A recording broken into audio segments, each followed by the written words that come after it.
사람들은 나름대로 좋아하는 계절이 있습니다. 봄을 좋아하는 사람이 있는가 하면 여름을 좋아하는 사람이 있습니다. 가을을 좋아하는 사람이 있는가 하면 겨울을 좋아하는 사람도 있습니다. 계절의 특성에 따라서 사람들의 성향에 따라서 좋아하는 계절도 다른 것입니다. 그런데 내가 좋아하는 계절이라고 해서 그 계절 속에서만 살 수는 없습니다.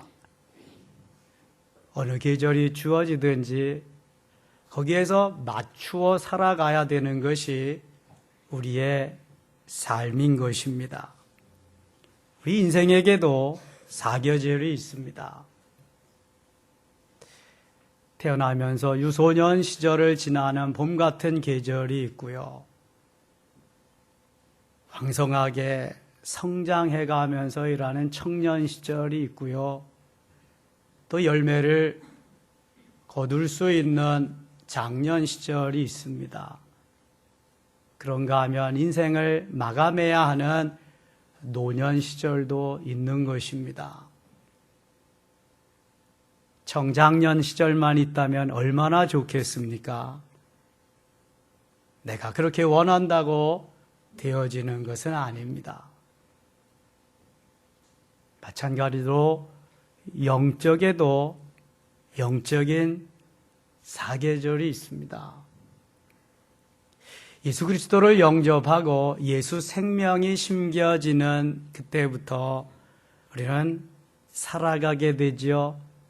예수 그리스도의 삶을 살아가는 그리스도인이 됩니다. 점점 성장해 가면서 왕성하게 청년 시절과 같이 그렇게 활동하며 살아가는 영적인 시절이 있었습니다. 그런가 하면 성령의 열매를 주렁주렁 맺으면서 풍성히 열매 맺는 가을과 같은 장년 시절도 경험해 보기도 합니다. 아직 경험치 못한 사람도 있을 겁니다. 그런데 신앙이 약해지고 믿음이 떨어지고 은혜가 떨어지게 될 때, 내 신앙이 침체하게 될 때 겨울과 같은 찬바람이 부는 내 가슴이 냉랭하고 차디찬 겨울과 같은 때도 있습니다. 한여름 동안 열심히 땀 흘려서 수고하고 애쓰는 것은 가을의 풍성한 열매를 기대하기 때문입니다. 이것이 없다면 누가 땀 흘려 애써서 열심히 살겠습니까? 그런데 또 중요한 것은 얼마나 아름답게 인생을 마무리하면서 하나님의 부르심을 받게 되느냐 하는 것입니다. 저는 성경을 읽어가면서 참 아쉬운 그러한 부분, 아쉬운 사람들을 만날 수 있습니다. 바로 솔로몬입니다. 목사님, 솔로몬이 왜 아쉽습니까? 솔로몬과 같은 사람이 어디 있습니까? 그렇습니다. 맞습니다. 솔로몬은 아버지의 후광을 입어서 왕이 될 뿐만 아니라 어린 나이에 지혜의 왕이 됩니다.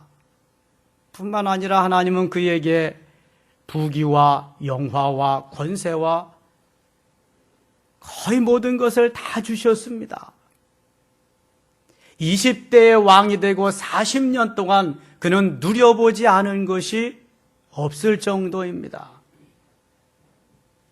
전도서에 보면은요, 안 해본 것이 없고요, 안 가져본 것이 없습니다.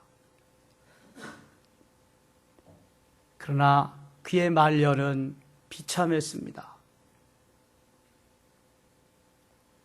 그는 권력을 이용해서 수많은 왕후와 첩들을 둡니다. 무려 1000명의 부인을 두고 그 부인들의 치마폭에서 부인들이 가지고 온 우상 그 소굴 속에서 헤어나지 못하고 그만 비참한 종말을 맞고 맙니다. 또 한 사람, 오늘 본문에 나오는 모세라고 하는 사람입니다. 모세는 60만 대군을 이끌었던 이스라엘의 명지도자입니다. 영도자입니다. 누가 그 모세를 따라갈 만한 사람이 있겠습니까? 하지만 이 모세, 그 종말이 얼마나 섭섭하게 끝나는지 모릅니다. 너무 안타까운 종말을 맞이하고 있습니다. 한편 생각해 보면 모세를 반면 교사로 삼아서 우리의 종말은 결코 그렇게 되지 아니해야 된다고 하는 교훈을 얻을 수도 있게 됩니다. 모세의 일대기는 세 부분으로 나눌 수 있습니다. 전반기 40년, 그는 바로왕의 궁궐에서 바로왕의 왕자로서 유수한 문물을 접하며 그곳에서 지도자로서의 소양을 갖추게 됩니다. 40년 동안이나.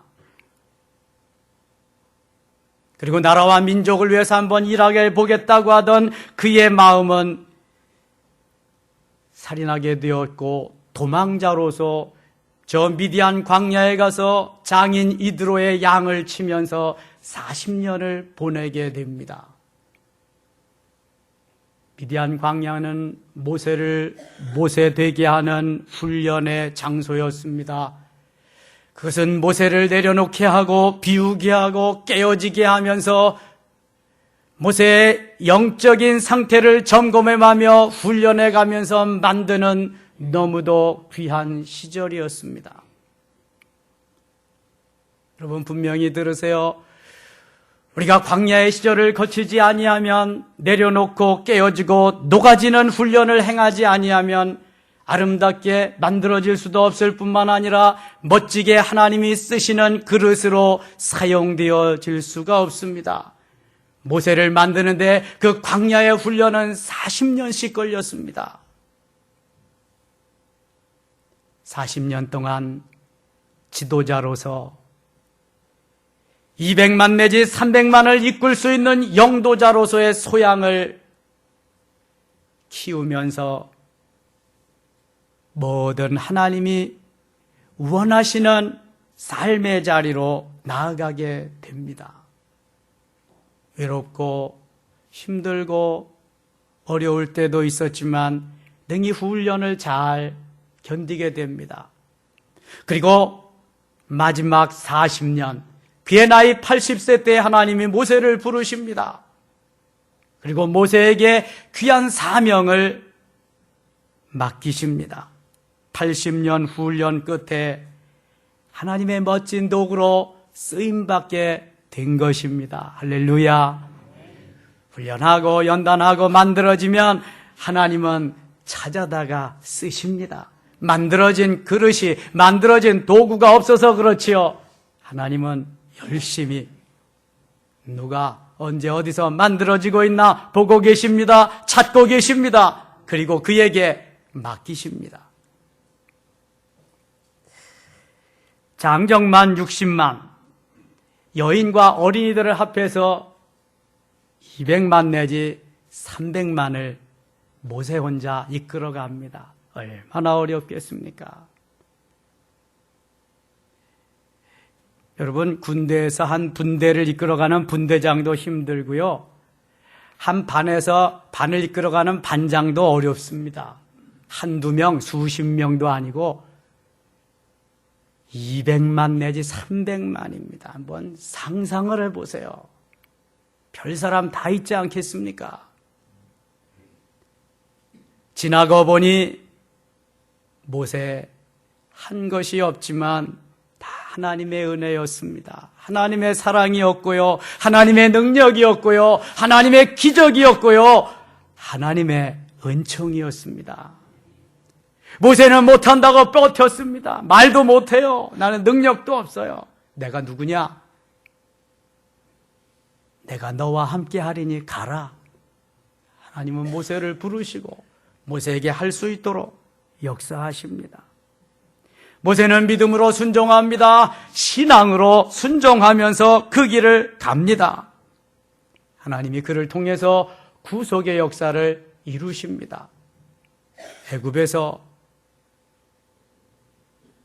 400년 동안, 430년 동안 자유를 잃고 종살이하던 이스라엘 백성들을 출애굽시키는 위대한 종으로 삼으십니다.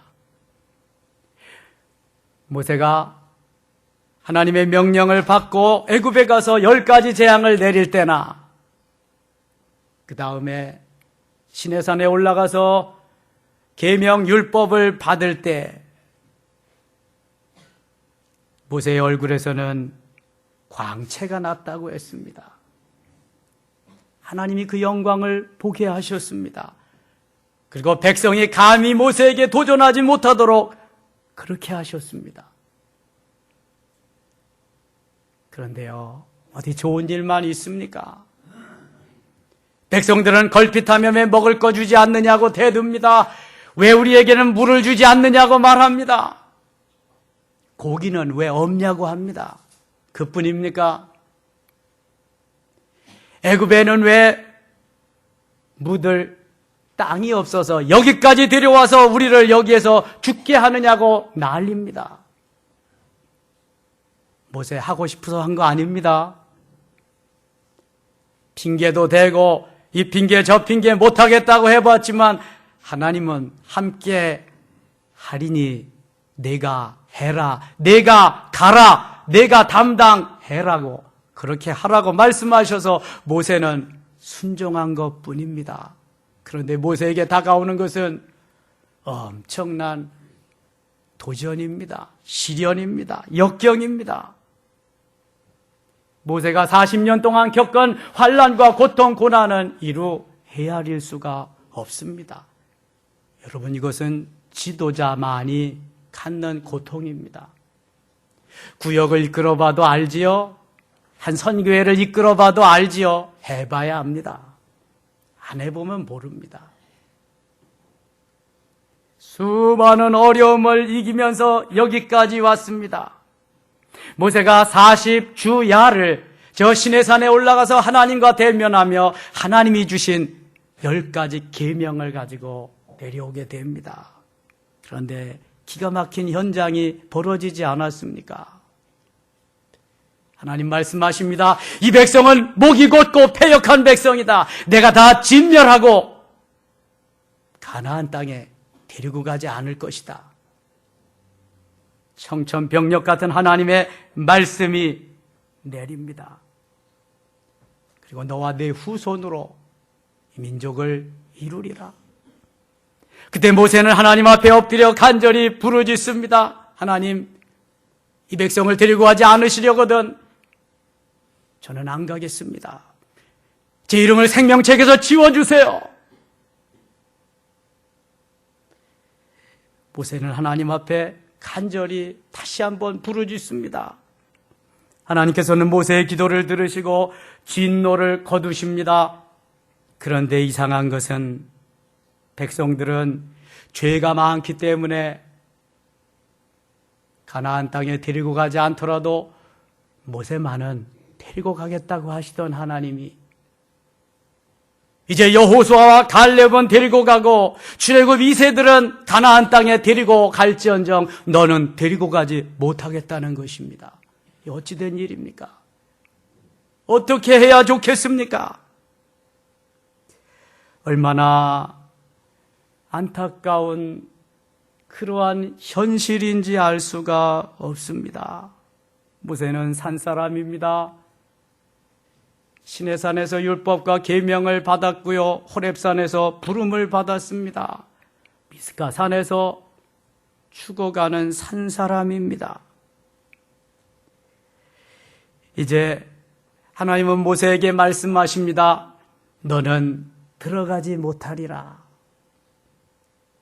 모세가 이 말씀을 듣고 얼마나 낙심했겠습니까? 모세가 이 말씀을 듣는 순간 얼마나 가슴이 철렁했겠습니까?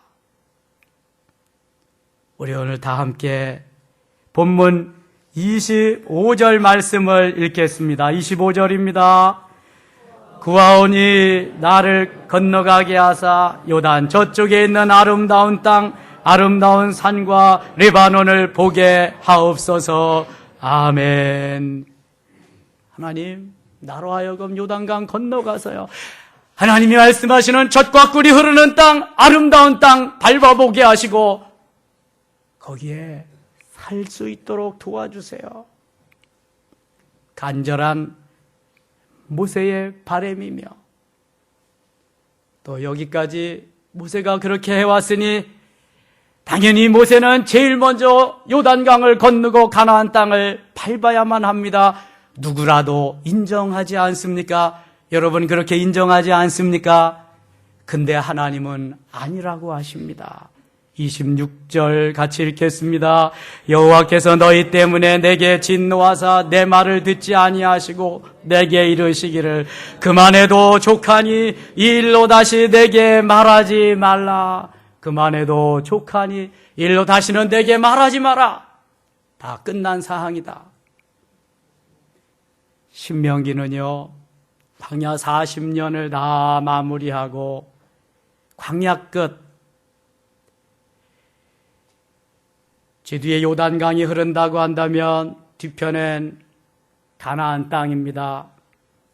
이제 광야 끝 모압 평지에서 모세가 200 내지 300만 명을 쫙 놓아놓고 하나님이 주시는 말씀을 전하는 세 편의 설교가 담겨 있는 것이 신명기입니다.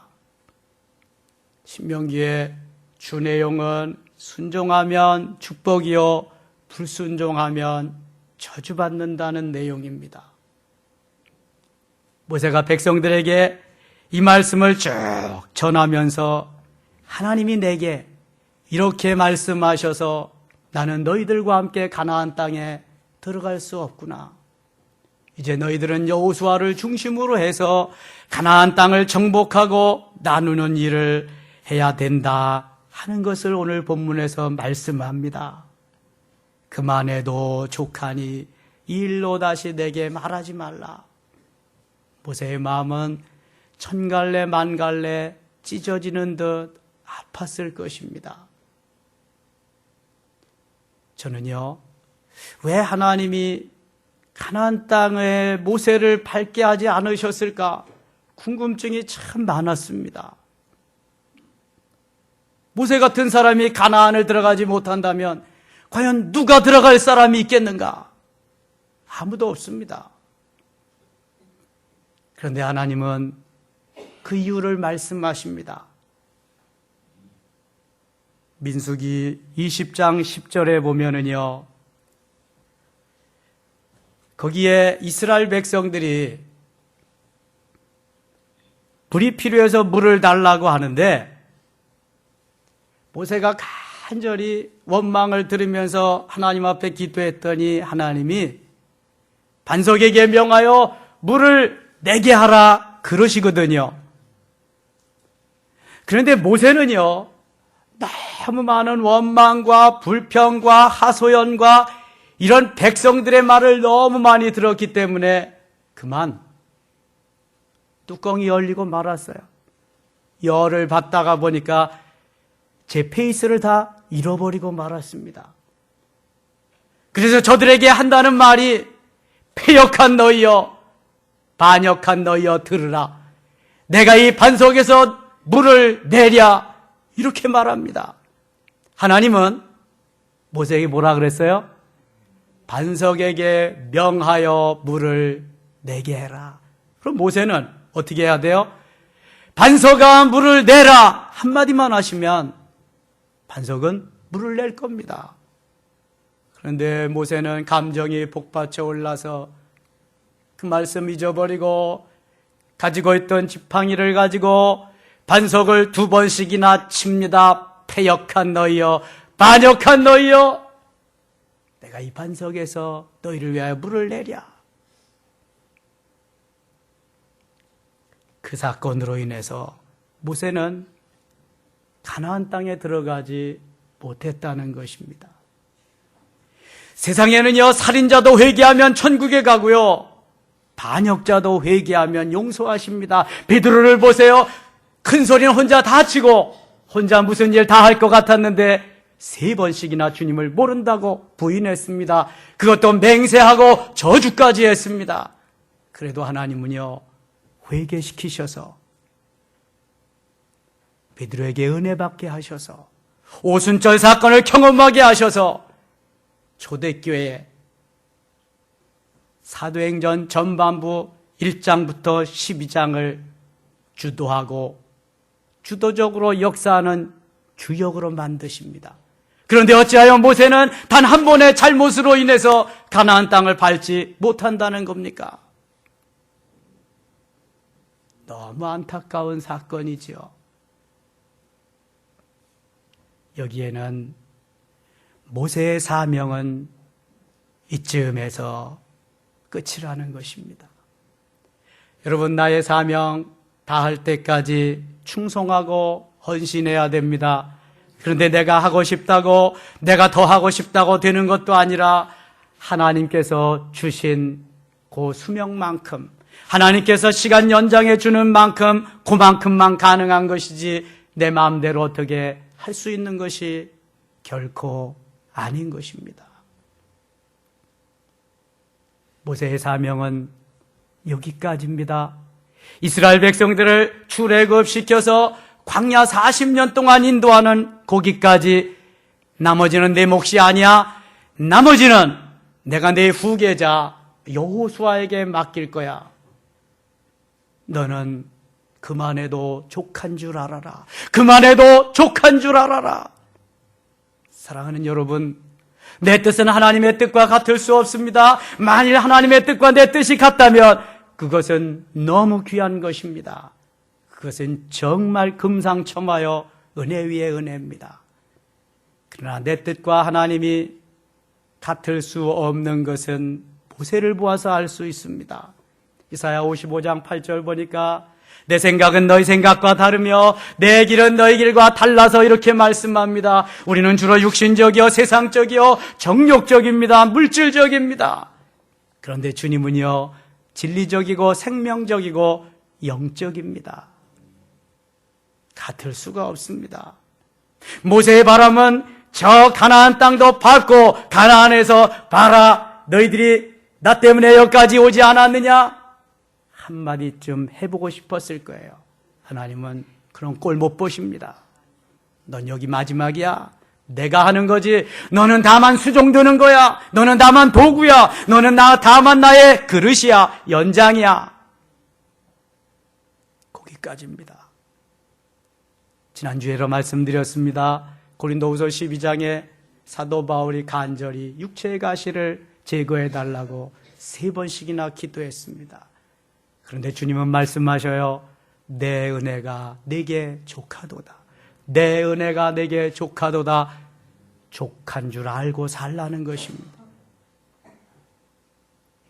여러분, 진학이 좀 마음에 안 드십니까? 족한 줄 아십시오. 직장이 좀 마음에 안 드십니까? 족한 줄 아십시오. 직장에서 나의 지위가 또 내가 사업장에서 내가 하는 모든 일들이 마음에 잘 안 드십니까? 족한 줄 아십시오. 하나님께서 만들어 가십니다. 내 모양새를 보면서 내 훈련 됨됨이를 보면서 나를 통해서 나를 너무나 잘하시는 그 하나님께서 만들어 가시고 역사하시고 인도하실 줄 믿습니다. 우리가 원망 들었다고 원망하고 저주받았다고 저주하고 그 다음에 빼앗겼다고 빼앗고 이렇게 하면은 세상이 어떻게 되겠습니까? 우리는 그리스도인입니다. 하나님의 자녀들입니다. 뭔가는 달라야지요. 지금 모세는 자기의 페이스를 잃고 있습니다. 내 기분, 감정대로, 내 뜻대로, 내 욕심, 욕망대로 되지 않았기 때문입니다. 패악한 백성 저놈들을 징계하시고 나는 좀 높여주었으면 내가 정말 기분도 좋고 더 일을 잘할 텐데 하나님 내 마음 같지 않습니다. 그런 마음을 내려놓게 하십니다. 여러분, 이 시간 우리에게 어떤 마음이 있습니까? 내려놓읍시다. 그만해도 족하니라, 그만해도 족하니라 감사하며 살라는 것입니다. 뭐가 그렇게 원망하고 불평거리가 많습니까? 뭐가 그렇게 못마땅한 게 많습니까? 매일 벌레 씹은 사람같이 왜 그렇게 삽니까? 웃으며 삽시다. 감사하며 삽시다. 하나님 찬양하며 삽시다. 하나님 높이며 삽시다. 내 안에 삼위일체 하나님 계시지 않습니까? 그 하나님 내 편 아니십니까? 죽으면 어떻습니까? 천국에 가잖아요. 그 좋은 천국, 내가 늘 바라고 소망하던 그 천국, 얼마나 좋습니까? 구태여 눈물, 한숨, 질병, 고통이 있는 이 땅에 더 살아야 되겠습니까? 더 살려주시면 더 사세요. 그러나 부르시면 감사함으로 기쁨으로 가세요. 그만해도 족하니라. 하나님 감사합니다. 더 이상 여한이 없습니다. 그러기 위해서 해야 할 일이 있습니다. 하루하루 최선을 다해서 사는 겁니다. 오늘이 나의 마지막 날이라고 하고 생각하고 사는 겁니다. 그래야 후회함이 없습니다. 나이하고 상관없습니다. 직업하고 지식하고 상관없습니다. 오늘이 내 생의 마지막 날이라고 생각하고 최선을 다하면서 그만하면 족하니라, 그만하면 족하니라 주의 음성을 들으며 오늘도 주께 묻고 순종하며 믿음으로 전진하며 승리하는 우리 모든 섬김의 가족 되시기를 주의 이름으로 축원합니다. 한번 따라합시다. 그만해도 족하니라. 그만해도 족하니라. 기도합니다. 아버지 하나님 고맙습니다. 주신 은혜 감사합니다. 그만해도 족한 줄 알게 하시고 늘 주님 겸손하게 엎드려 주의 뜻을 이루는 저희들이 되게 하여 주시옵소서. 하루하루 최선을 다하며 주님 수종드는 우리의 삶이 되게 하여 주시옵소서. 예수님 이름으로 기도드리옵나이다. 아멘.